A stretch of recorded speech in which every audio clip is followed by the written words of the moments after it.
Então, mais uma vez, bom dia a todos. Vamos iniciar nossa aula, né, dar continuidade à nossa aula do módulo 6. Hoje a gente vai falar sobre urinálise. A gente terminou a parte de hematologia na questão do hemograma, tanto de eritrograma quanto de leucograma e plaquetometria.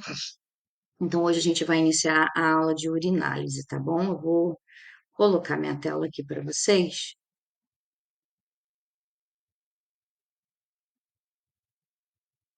para compartilhar.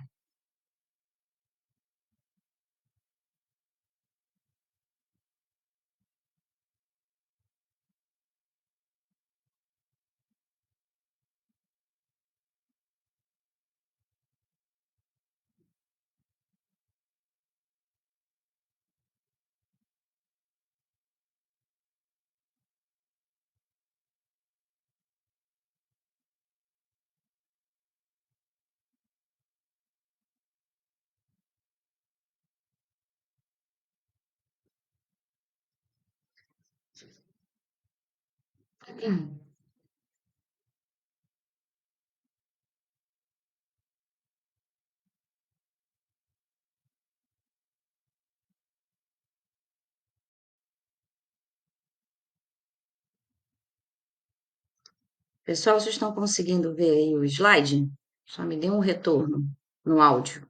Quando eu compartilho e abro aqui, eu não consigo mais olhar o chat. Vocês estão vendo o slide?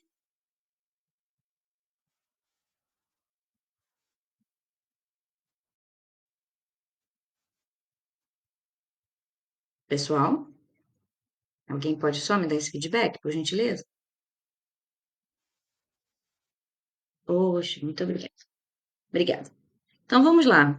Vamos iniciar hoje, né, a parte de urinálise, tá? Dentro da patologia clínica, é um exame de grande importância, né, para a gente. Nós, médicos veterinários, tanto na clínica grandes quanto de pequenos, a gente utiliza muito, né, a questão, além, claro, né, do exame de sangue, que é outro parâmetro extremamente importante que a gente utiliza na nossa rotina, a gente também vai utilizar, né, o exame de urina, ou, né, como a gente pode denominar, de urinálise, que vai ser um outro exame essencial, que a gente chama de componente essencial para avaliação do sistema da saúde, né, do trato urinário do nosso animal. Então, assim como o hemograma, a gente consegue avaliar alguns parâmetros importantes em questão de anemia, infecção, plaquetas, né? Tanto a parte de quantidade quanto também a parte de morfologia, a gente vai usar, né, a urinálise para avaliar, né, a saúde renal do nosso paciente. Não só a saúde renal, também como do trato, né, vesical, da vesícula urinária. Então, né? O exame de urina, ele é um exame relativamente simples, né? Tanto a gente vai verificar a questão da análise em si, como da coleta também, tá? Não é um exame que é de alto custo, então ele possui um excelente custo-benefício como triagem, né? Para avaliar principalmente as doenças que estão ligadas ao trato urinário, tanto, né, anterior como posterior, ou seja, tanto a parte renal quanto a parte de vesícula, né, bexiga urinária. Então, é fundamental para a gente diagnosticar, né, fazer um diagnóstico diferencial quando a gente vai fazer uma avaliação dessas doenças que tangem, né, esse sistema urinário, ou excluir, né, alguma doença, né, que a gente esteja também ali avaliando, né, em suspeita. Então, além de ser um ótimo exame de acompanhamento para monitorar a progressão da melhora, né, por exemplo, se você já está acompanhando, já está consolidado que existe um diagnóstico de um paciente, né, renal, ou um paciente com uma cistite, enfim, o exame de urina, além dele auxiliar na hora do diagnóstico, ele também é um exame que vai auxiliar no acompanhamento da evolução e do tratamento, né, desse paciente.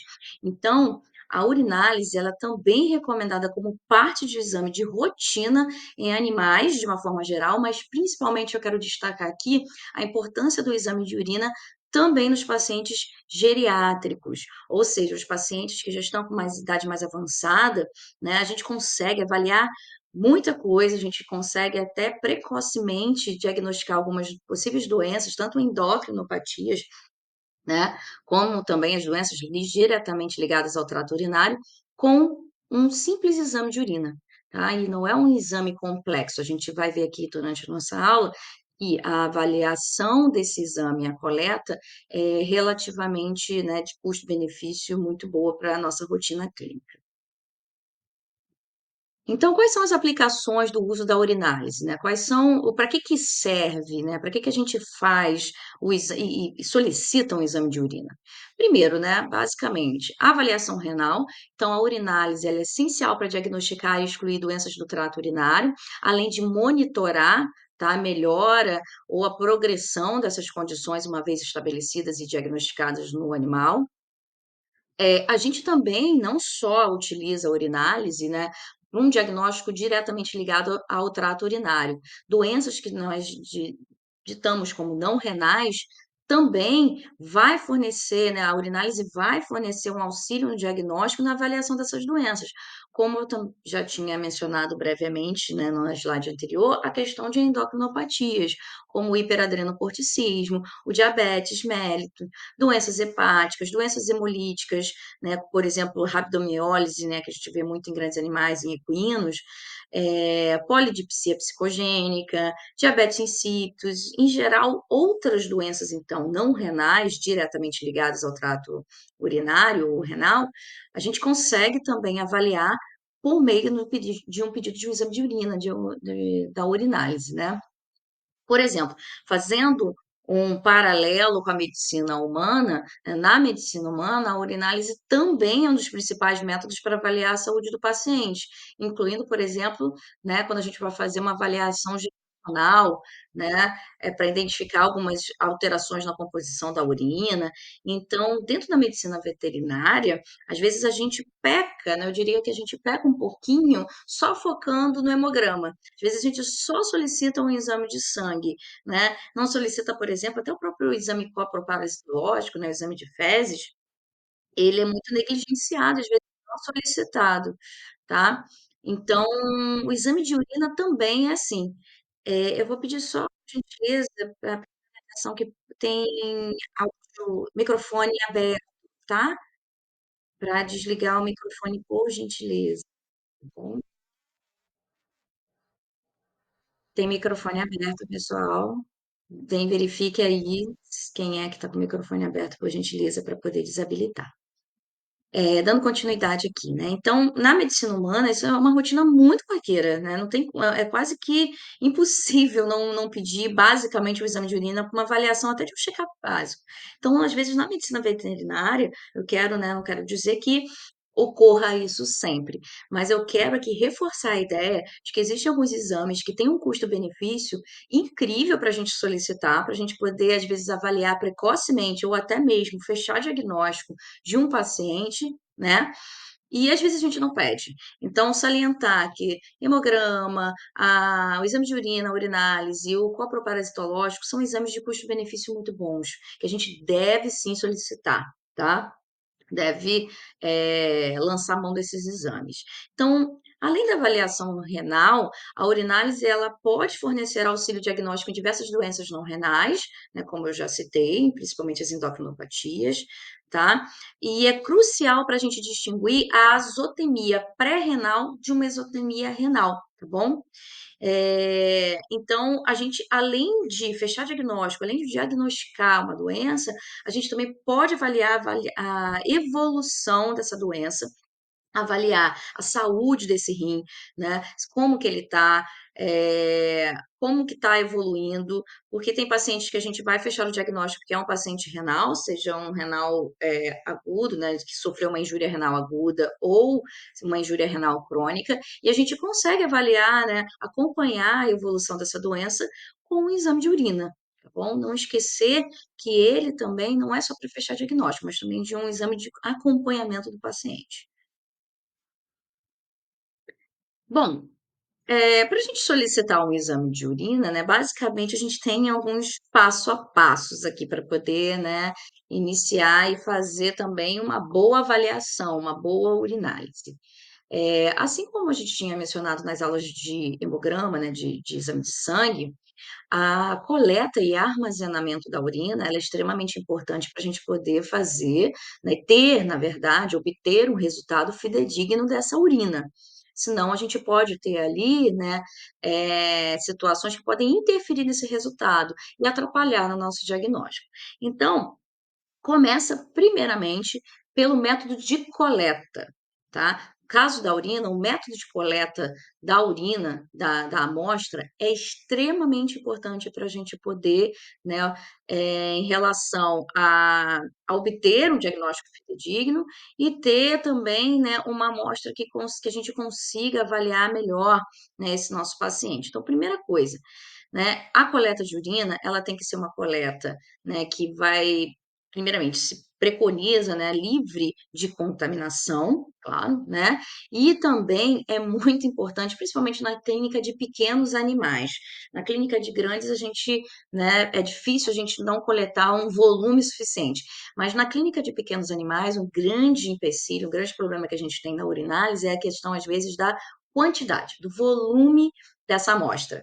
E dependendo do exame, a gente vai precisar de um volume adequado. Por exemplo, às vezes uma avaliação de um EAS, né, que é um exame mais avaliativo de composição da urina, a gente vai avaliar mais aspectos urinários, presença de cristais, né, coloração, fazer alguns exames mais simples, nós não precisamos de tanto volume assim. Ou quando a gente for só fazer um exame de EAS, né, de avaliação. Agora, é um paciente que a gente precisa ali avaliar não só o EAS, não só a questão do aspecto urinário, da composição dessa urina, mas também, por exemplo, pedir uma cultura e antibiograma, uma cultura, né, dessa urina, para avaliar ali presença de bactérias, presença de parasitas, enfim, a gente vai ver, né, quais são as possibilidades de avaliação na coleta de urina. Mas se a gente não coletar suficiente, um volume suficiente de urina, nosso diagnóstico, nosso resultado do nosso exame, da nossa urinálise, ela vai ser comprometido. Então, o volume, além da coleta em si, o volume de urina coletado é muito importante para a urinálise. Nós temos alguns métodos de coleta de urina na medicina veterinária que são, que nos permitem, né, ter a possibilidade tanto de uma coleta bem feita, né, de uma coleta asséptica, né, sem contaminação, quanto uma coleta de volume. Então nós temos a coleta, né, a possibilidade da micção espontânea, tá? Que é preferencialmente, assim como acontece na medicina humana, a gente dá preferência à primeira urina da manhã, a gente faz o descarte dos primeiros jatos, né, de urina e coleta essa urina. Só que a gente tem um grande problema aqui, né? Nosso paciente, diferente do ser humano, ele não tem a consciência de que a gente precisa coletar certa amostra. Então, a gente vai depender muito, por exemplo, se o paciente não tiver internado, vamos supor que a gente queira fazer a coleta por micção espontânea. Paciente não internado, paciente, né, que está em casa e a gente solicita esse exame de urina, a gente vai depender do tutor. E aí a gente vai depender que esse tutor tenha minimamente, né, uma coleta ali, né, que a gente consiga ter volume, uma coleta não tão contaminada. E eu recomendo, né, pela minha experiência, né, de rotina clínica, que no caso da micção espontânea, não é um indicativo, por exemplo, para a gente fazer cultura e antibiograma dessa urina. Tá? Por quê? Porque a possibilidade de contaminação dessa amostra é gigantesca, tá? Ah, quero fazer apenas uma avaliação, né, de qualidade de urina, né, ver um EAS, até pode fazer essa possibilidade da micção espontânea, tá? Mas a gente pode apresentar o quê? Contaminação por células e bactérias do sistema uretrogenital inferior.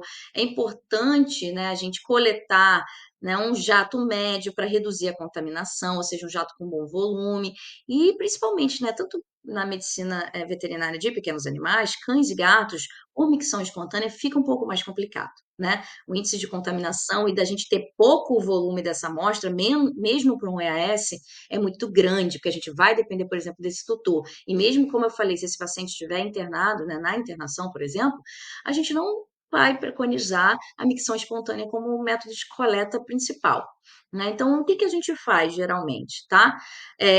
Claro, não tendo como, né, o paciente está em casa, a gente vai solicitar, a gente solicita a micção espontânea. E tem algumas dicas, né?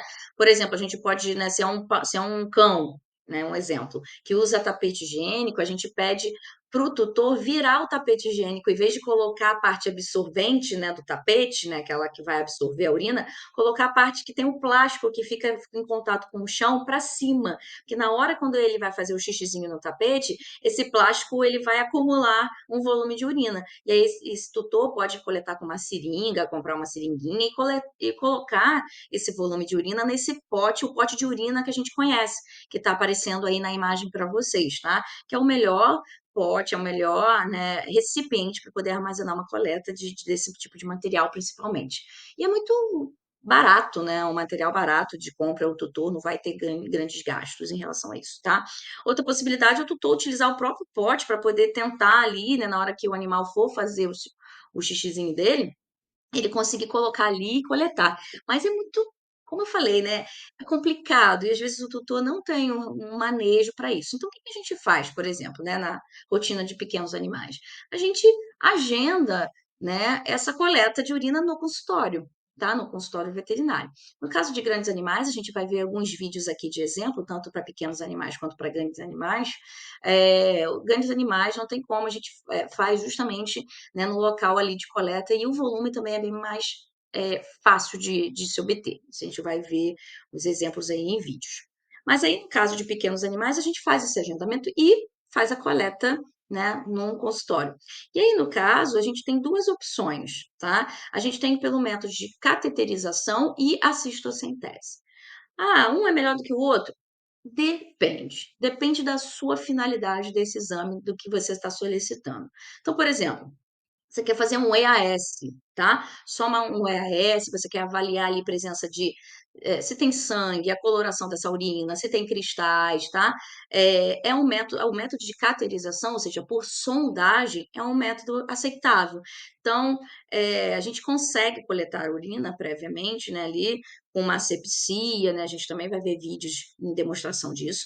Uma asepsia do local, com todo um manejo também, utilização de EPIs pelo médico veterinário para evitar a contaminação. Não é porque a gente não vai fazer uma solicitação de exame, por exemplo, para cultura em antibiograma, que a gente vai coletar também de qualquer maneira, tá? A gente tem as boas práticas do manejo para fazer a coleta, tanto para não deixar o paciente desconfortável e fazer uma boa coleta, quanto também na questão de manejo de manutenção dessa amostra, da viabilidade dessa amostra, tá? Então, usar luvas, já separar todo o material necessário para coleta por meio de sonda, usar um gel lubrificante, né, no caso, tanto para machos quanto fêmeas, para facilitar a colocação dessa sonda, porque quando essa sonda passa ali no canal, né, na uretra do paciente, ele, querendo ou não, por mais que ele seja um material próprio para isso, ele vai induzir alguns traumas, algumas hemorragias pequenas, micro, né,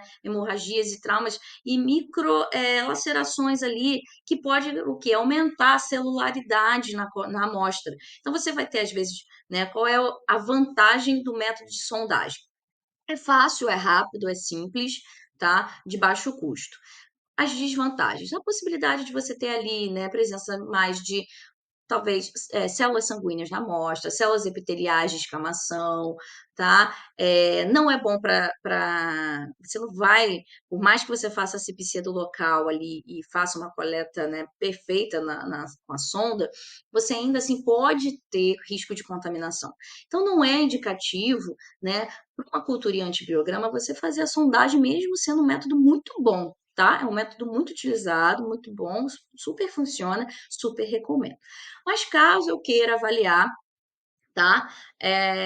Não só o EAS, eu quero fazer exames mais complexos que precisam ali, né, de ter uma certeza que não houve contaminação dessa amostra, então eu uso a cistocentese, que é o método, né, preferível para reduzir, né, a realização ali de possibilidade de contaminação. Então, você tem a realização de cultura, né, de avaliação dessa urina. Então, se você precisa disso, então o método de escolha é a cistocentese, tá? Pode induzir uma pequena hemorragia, principalmente em gatos, porque os felinos eles ficam bem incomodados pela posição que é colocado ali para fazer a cistocentese. Essa cistocentese ela pode ser guiada ou não. Claro que quanto mais segurança você tem numa coleta de amostra, melhor. Então, geralmente, eu recomendo a cistocentese guiada por sonda, por ultrassom, né? No caso. Então, você agenda a ultrassonografia com o profissional da área especialista, faz a coleta por cistocentese, que você tem o quê? Menor possibilidade de traumas ali dessa bexiga, né? Se for uma bexiga que às vezes o paciente já tem ali cistite recorrente, a gente não sabe como é que está a parede dessa bexiga, né? A gente precisa de uma avaliação melhor. E a própria ultrassonografia, né? É bom a gente já agendar também uma avaliação do trato urinário e renal. Então, você aproveita, faz um ultrassom ali e faz a coleta por cistocentese também, tá? É bem recomendado, tá bom? Então, são os métodos, né? A gente tem aí essas três possibilidades de métodos de coleta de urina. Por exemplo, fazendo mais uma comparação com a medicina humana, por que que é interessante? Eu sempre gosto de fazer esse tipo de comparação. Por quê? Porque na nossa rotina é diferente, né? Por incrível que pareça, né? A gente não tem, às vezes, a noção de é, é necessário e às vezes peca justamente na nossa rotina não solicitar a urinálise por conta da questão da coleta em si. Porque, por exemplo, na medicina humana, você tem uma preparação, a orientação, a possibilidade de coleta e tudo mais, você conversa diretamente com o paciente. E ele vai compreender que ele precisa daquilo ali. E mesmo assim, às vezes existe possibilidade de não dar certo, né?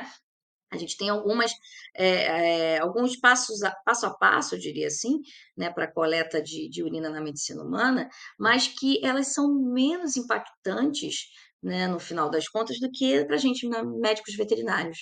Por quê? Porque a gente vai precisar justamente desses artifícios para poder ter uma boa coleta. Então, quando eu falo, por exemplo, do agendamento tanto da coleta por sonda quanto pela cistocentese, né, é o ideal. Que ali a gente vai ter um controle maior com o nosso paciente, até o clínico está ali avaliando na hora da coleta, a questão do volume, de como foi feita essa coleta, tá? A micção espontânea para a nossa rotina, ela é muito suscetível a erros, tá bom? Então, realmente eu não recomendo. Eu já vou logo na possibilidade da sondagem, seja macho ou seja fêmea, principalmente em pequenos animais, ou na cistocentese, tá? Em grandes animais é dificilmente o médico veterinário não está participando ali da coleta dessa urina.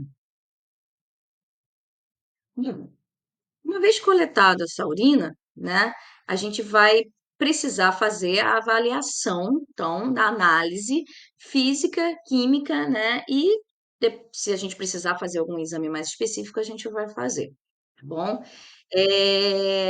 A gente faz o exame de a urinálise, a gente tem algumas possibilidades, né? A gente está vendo aí a fotinho, né, da possibilidade da avaliação em fita, que nessa fita de urinálise a gente vai avaliar minimamente ali 10 parâmetros. A gente pode avaliar a presença, né, de leucócitos, nitrito, urobilinogênio, proteína, pH, né, presença de sangue ou não, a densidade, mas aí a gente usa uma outra material, né, um outro instrumento para poder fazer a análise, a gente vai ver direitinho, tá?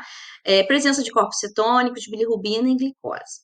Então, quando a gente faz uma análise, primeiramente dessa urina, né, um EAS, a gente está fazendo uma análise física da urina. Então, o volume, tá? A quantidade de urina, ela pode indicar aumento ou diminuição, por exemplo, do consumo, né, e da produção urinária, tá? Do consumo que eu digo hídrico, né, desse paciente, e o volume da urina, ele me dá muita noção sobre a produção urinária, tá? É, Às vezes a gente tem grande dificuldade na clínica de pequenos de coletar volume de urina por conta, né, de alguma comorbidade que justamente está atrapalhando a produção urinária, tá? Quando eu tenho um aumento desse volume, eu chamo de poliúria. Quando eu tenho uma diminuição do volume de produção urinária, eu tenho uma oliúria. Agora, no caso de anúria, é o caso de ausência ou quase ausência de formação de urina. É aquele paciente que, por exemplo, é um paciente renal crônico, de injúria renal crônica, extremamente avançada, tá? Um caso grave. Isso, o caso de anúria, ou seja, uma baixa produção de urina, quase ausência de urina, é um prognóstico muito desfavorável do paciente, tá? Muito desfavorável. Então, O volume é muito importante, por isso que eu friso a questão da coleta.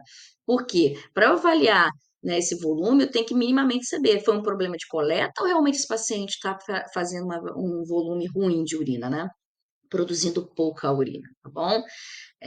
Isso é muito importante. Quando esse paciente está internado, por exemplo, a gente tem, né, até a solicitação ali de avaliar a produção urinária desse paciente em 24 horas, o que é ideal. A gente pode fazer um sistema, né, que a gente chama de sistema de coletagem de urina fechado, mas tem que tomar muito cuidado com as possibilidades de contaminação, tá? De desenvolver uma cistite nesse paciente, tem que ser um ambiente muito bem controlado e cuidado pelo médico veterinário ali responsável naquele dia da internação, para a gente controlar e avaliar o volume de urina, tá? Outra análise física importante da cor, sim,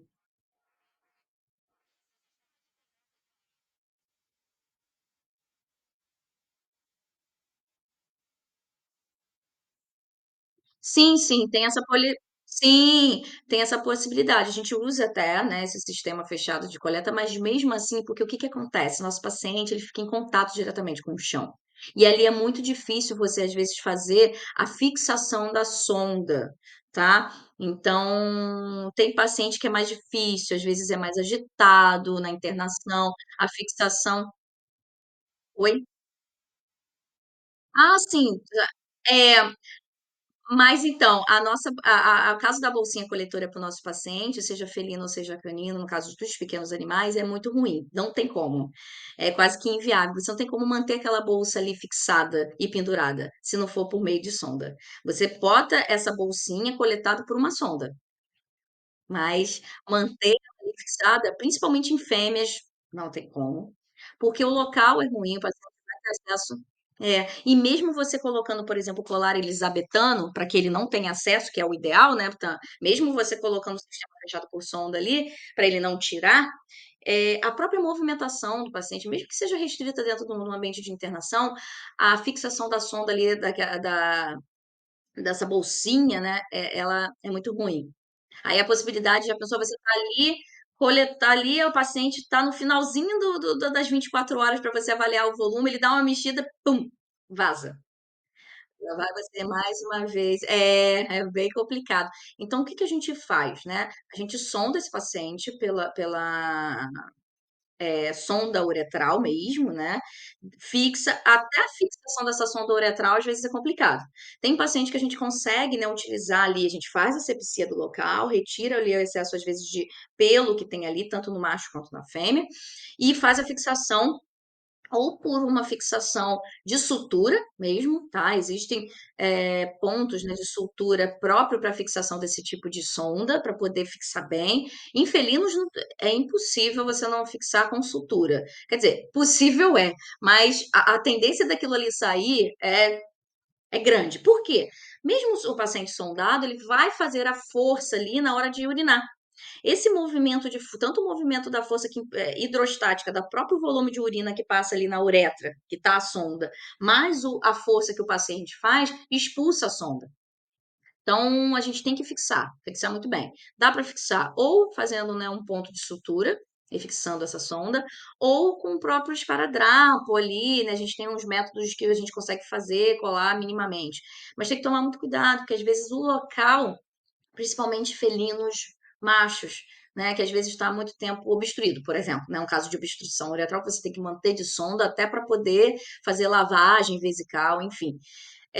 A região ali está muito edemaciada, ou seja, ou está infeccionada, ou está inflamada, porque o felino ele fica lambendo a região peniana, ou ela está muito ali pelo próprio método de tentativa de desobstrução, então assim, é muito complicado. O ideal é passar a sonda, claro, a sonda uretral, ela já foi feita para isso, então ela é feita de um material que vai agredir menos o tecido, tá? Mas mesmo assim, há agressão, porque é um corpo estranho, né? E provavelmente, aquele tecido ali já está lesionado por uma infecção, uma cistite, uma obstrução, enfim. Mas O ideal é passar essa sonda, fixar ela e aí sim fazer um sistema fechado. Você pode usar aí sim essa bolsinha, ou o que a gente faz às vezes é usar frascos de soro. Mas tem que tomar muito cuidado com isso aqui que eu estou falando, tá? Esse frasco ele tem que estar séptico, é só para avaliação de volume, não é para avaliação, por exemplo, de uma cultura em antibiograma. Aí você vai coletar por cistocentese, tá? Porque o índice de contaminação é muito grande. Aí eu quero avaliar só o volume, né? Existem ali, claro, né, a possibilidade, essas bolsas são o ideal. Mas a gente sabe que a gente trabalha, né, dentro da medicina veterinária com possibilidades inúmeras, tanto corretas como não corretas, né? Então, eu estou aqui para ensinar o correto para vocês. Então, o ideal, ou essa bolsa, tem bolsas próprias para isso, para a gente poder fazer a avaliação desse volume, mas o paciente tem que estar minimamente sondado e sondado bem, fixado bem essa sonda para poder avaliar bem esse volume, tá bom? Outra possibilidade que dando continuidade na avaliação física dessa urina, do aspecto, eu vejo volume, eu vejo cor, eu vejo o quê? Turbidez, que é esse aspecto que, se a urina ela tá límpida ou não. A urina ela tem uma coloração, né? Falando ali um link com a cor. A urina ela tem uma coloração ideal, né? Não é extremamente diluída, ou seja, clara, transparente. Isso também não é uma indicação de uma urina saudável. Que, claro, pode ser que seja por conta do aumento da ingestão hídrica. Acontece isso até com a gente, né? Se você beber muita água, sua urina ela vai ficar cada vez tende, né? Se você está com bom funcionamento renal, a sua urina vai ficar cada vez mais clara. Então, dependendo da ingestão hídrica do paciente, a gente tem, claro, um aspecto de coloração e turbidez dessa urina mais límpida. Mas geralmente você tem um mínimo ali de um tom amarelado, tá? Mas bem claro. Então, a urina, mas o que eu preciso avaliar para essa urina estar saudável? De turbidez e cor e aspecto, né? Uma urina límpida, clara, né? Você olha ela contra a luz quando faz a coleta, não tem nem a presença nenhuma de suspensão de nenhum material, de possibilidade de cristal, de muco ou de células, né? Às vezes na própria coleta, já a olho nu, você faz a coleta, bota contra a luz ali, você vê precipitados, né? Principalmente pacientes que estão ali com formação de cristais. Então, isso já está um indicativo, você já está sabendo previamente, antes mesmo da análise laboratorial dessa urina, que esse paciente está produzindo ali cristal, que não está legal. Então, essa urina, ela está com uma turbidez alterada, o aspecto alterado, né? Agora você olha, fez uma coleta, né, minimamente, mesmo estando um pouco mais clara, mas o histórico desse paciente não está te indicando a nenhuma alteração renal, de produção, de qualidade de urina, então, às vezes, o paciente está ali, bebeu um pouco mais água, né? Ideal que seja realmente mais uma urina clara mesmo, tá? Mas a gente pode ter a urina ali com um aspecto muito turvo, um aspecto acastanhado, principalmente quando você tem, às vezes, destruição, né? De células, de hemácias, uma hemólise, por exemplo, e aí tem uma pigmentação da urina. Quando a gente estudou sobre hemólise lá no exame de sangue, a gente viu essas possibilidades. Hemólise é o quê? Destruição, né? Das hemácias, né, por alguma comorbidade, às vezes uma doença do carrapato, uma babésia, né?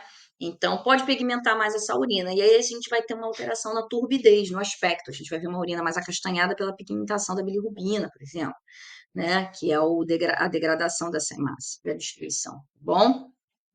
Presença de cristais, presença de muco em infecções urinárias bem graves, né? A gente vê até uma capa, uma formação de um muco, de um material ali, né, suspenso nessa urina. Então, tudo isso são indicativos do quê? De aspecto alterado de urina, tá bom? Então, você pode ter a possibilidade de ver os depósitos visíveis, né? Qualquer material particulado visível já ali na coleta, tá bom? Então, basicamente, as etapas de uma avaliação, de uma análise de sedimento, que é o EAS a gente vai avaliar o sedimento urinário, né? A gente tem ali três etapas principais de avaliação, tá? Então, primeiro é a análise física, que vai avaliar as características macroscópicas da urina. Você vai olhar ali, né? Minimamente coloração, turbidez, aspecto se tem algum precipitado, questão de volume também, tá bom? Deixa eu fazer o seguinte, eu já vou aqui mostrar para vocês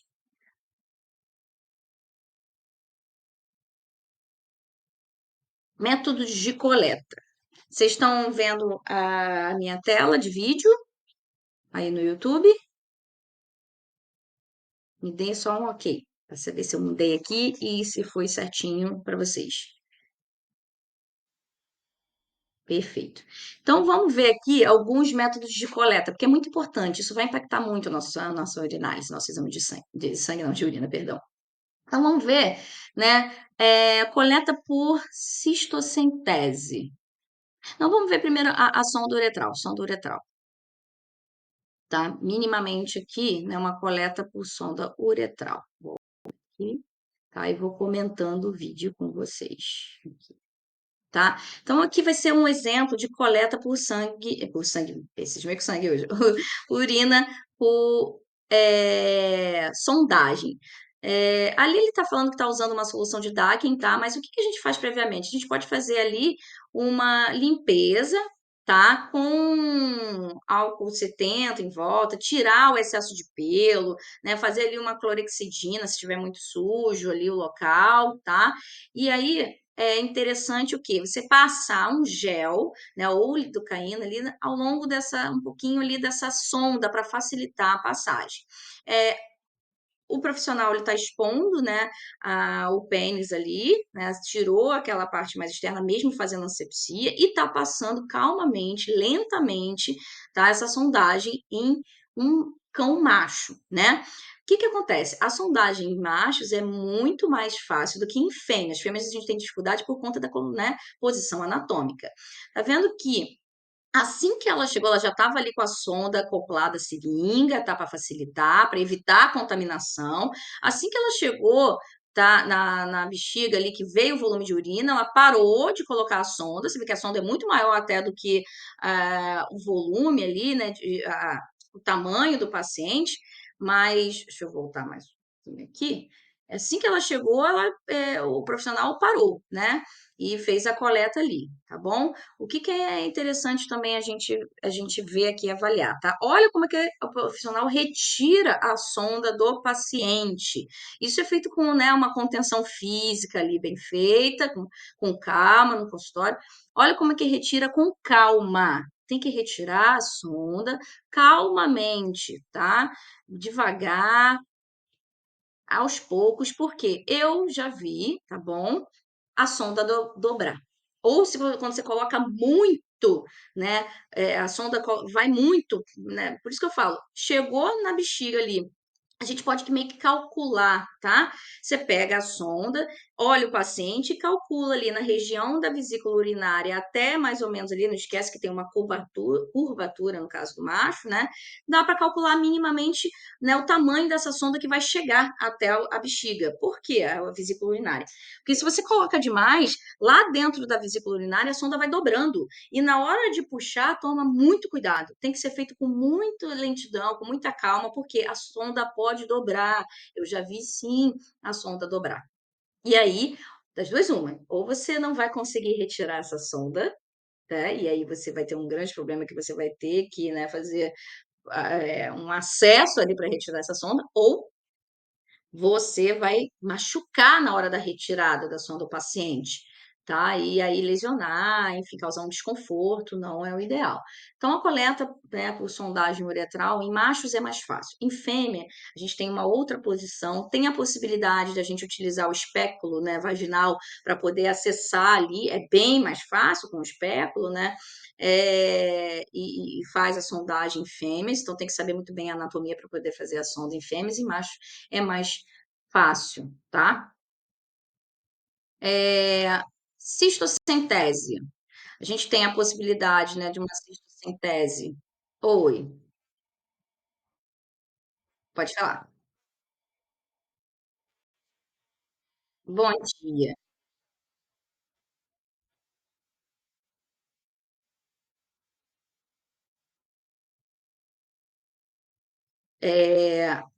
Bom, você pode, vamos supor, um paciente que está em internação, né?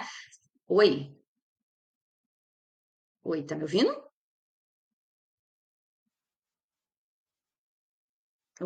Então, é um paciente que está na internação, você quer, né, deixar sondado para poder avaliar também questão de produção urinária, né? Você pode fazer o seguinte, na primeira coleta, né, você vai sondar o paciente, vai fazer a coleta dessa urina, vai mandar para o laboratório e deixar ele sondado. Você pode fazer isso? É essa a sua pergunta?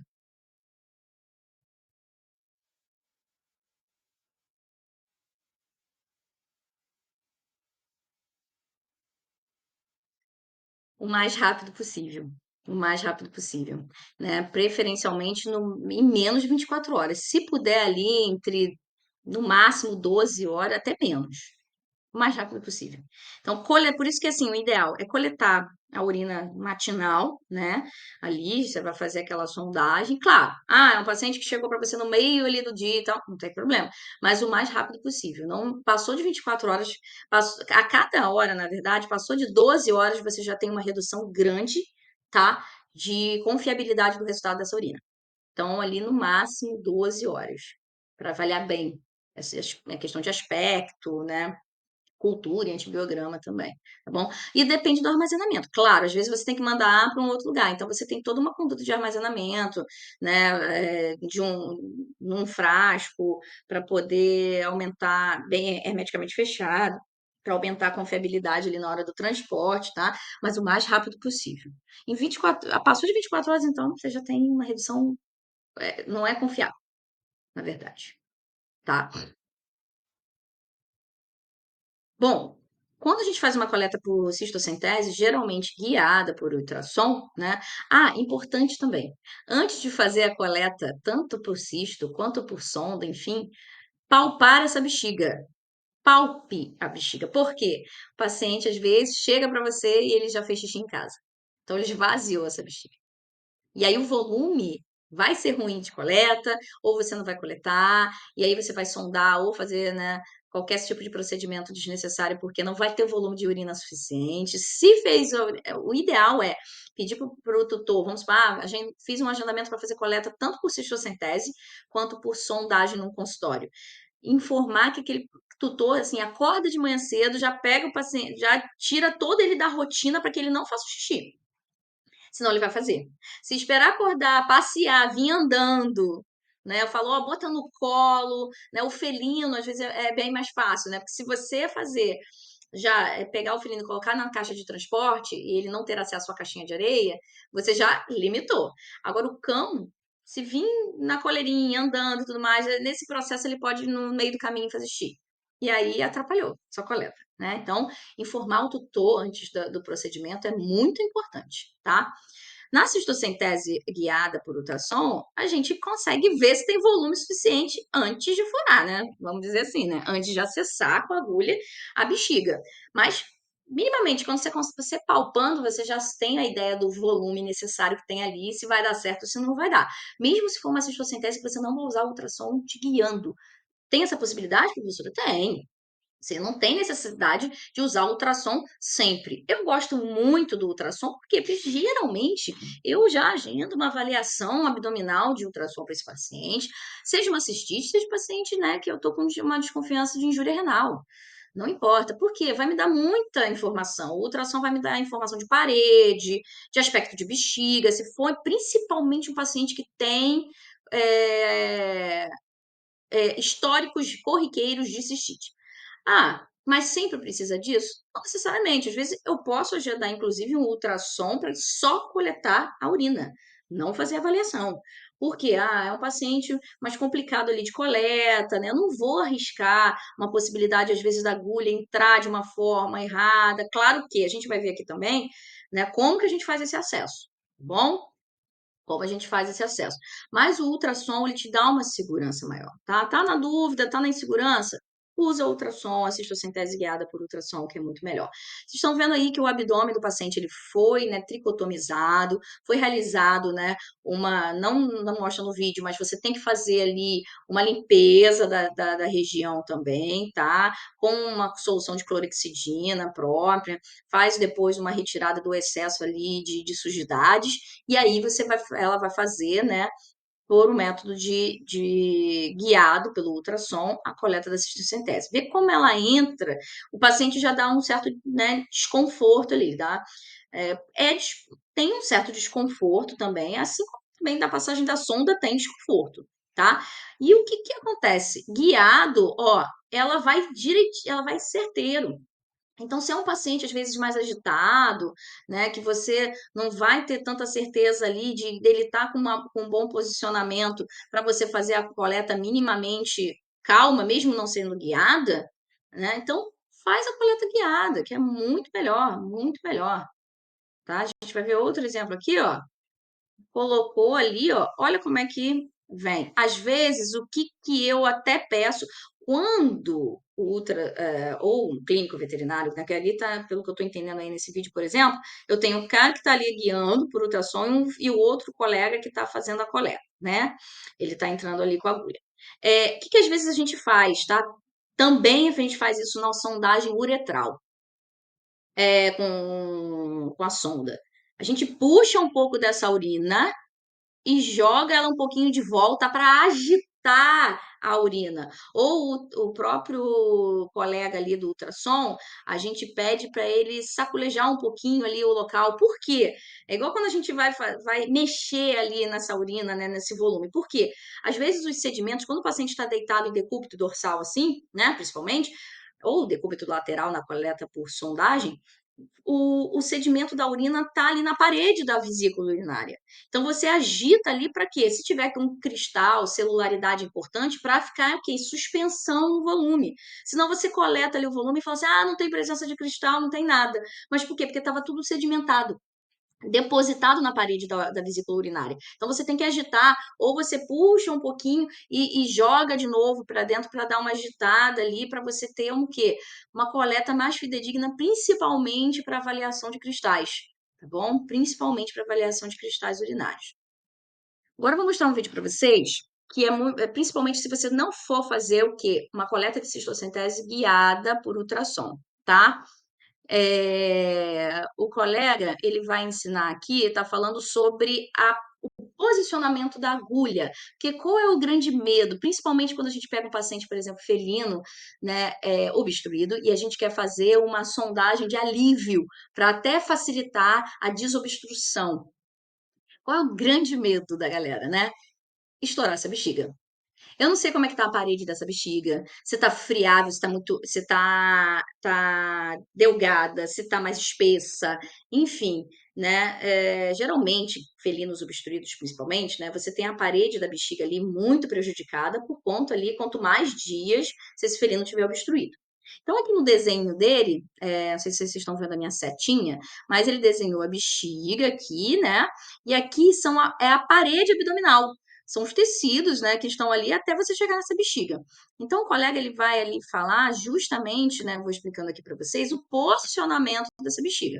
Primeiro, você tem que palpar, né, antes de qualquer tipo de procedimento, seja uma sondagem, qualquer coisa, palpa essa bexiga, tá bom? O que que ele está falando ali? Se você entrar dessa forma perpendicular, o que que é perpendicular? 90 graus, tá? Olha o que que vai acontecer. Você entrou ali, né, com o catéter, enfim, com agulha, para acessar essa bexiga para coletar o material que está aqui, a urina que está aqui embaixo. Quando você retira, você lesionou, querendo ou não, você lesionou esse tecido aqui. A tendência de você lesionar o tecido e ele não retornar, você pode causar ali um extravasamento de urina ali, né, e fazer um uroperitônio, ou seja, esse tecido entrando dessa forma, né, essa agulha entrando nessa forma perpendicular, ela lesiona, né, as paredes, né, dos tecidos até da própria bexiga, que não facilita que quando você tira, essa parede se volta para o lugar. Então, não é indicado você entrar assim de forma tão perpendicular. Qual é a melhor indicação aqui? Ó? Você entra um pouquinho inclinado. Porque quando você entra inclinado com a agulha, quando você retira ela, essas camadas, porque não é só uma camada que você tem de tecido, né? Você tem várias camadas musculares, peritônio, enfim, subcutâneo, até chegar à bexiga. Quando você entra mais assim inclinadinho, essas camadas elas vão se sobrepondo. Então você meio que consegue facilitar o quê? O fechamento dessa, porque querendo ou não, pode ser uma agulha muito fina, mas você está causando uma lesão ali. Então, quando você entra mais inclinadinho, esses tecidos, eles na hora que você tira a agulha, eles conseguem se fechar melhor do que assim, nessa posição perpendicular, fica muito mais aberto e suscetível. Como é que você fecha aqui? Aqui não. Aqui um tecido está sobrepondo, o outro vai fechar, então você tem uma tendência muito menor de criar um uroperitônio, ou seja, extravasamento de urina na cavidade peritoneal aqui, abdominal, se você entrar assim mais inclinado, né, com um ângulo mais inclinado do que perpendicular, tá bom? Agora ele vai demonstrar, por exemplo, né, com uma bexiga, né, de ar.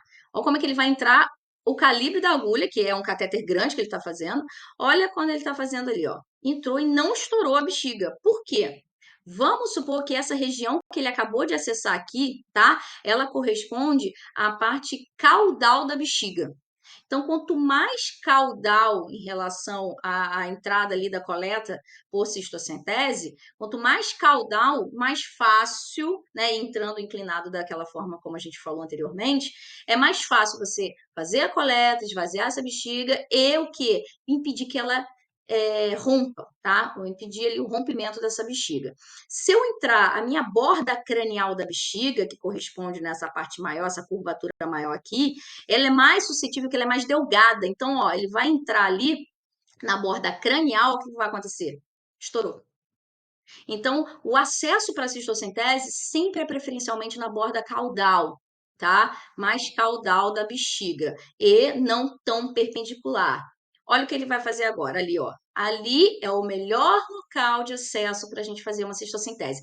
Não consigo fazer guiada, né? Estou numa emergência, preciso fazer uma cistocentese de alívio. Ali é o melhor local. Esse local que ele está fazendo ali agora, que ele riscou no segundo momento, não é um local bom tanto para a questão de ruptura de bexiga, quanto para isso também, ó. Ele está desenhando agora a possibilidade de um volume urinário, tá? Olha o que está acontecendo. Ele está diminuindo o arco desse volume urinário. Vamos supor que é uma cistocentese de alívio. Se eu entrar na borda caudal, tá vendo aqui essa borda caudal, ó?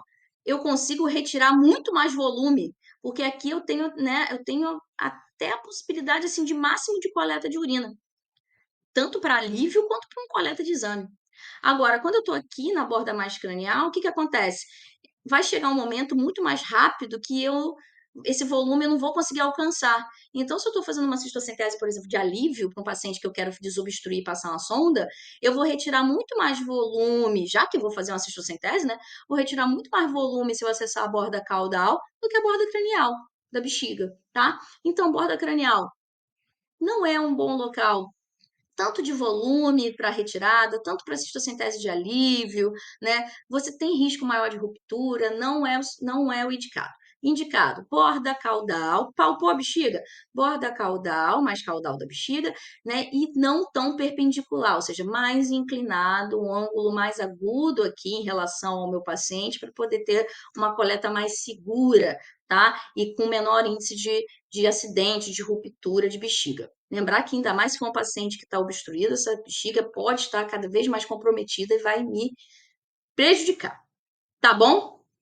Bom, vamos aqui num exemplo agora de coleta em bovinos. Vamos falar de grandes animais também, tá? Deixa eu passar a propaganda aqui.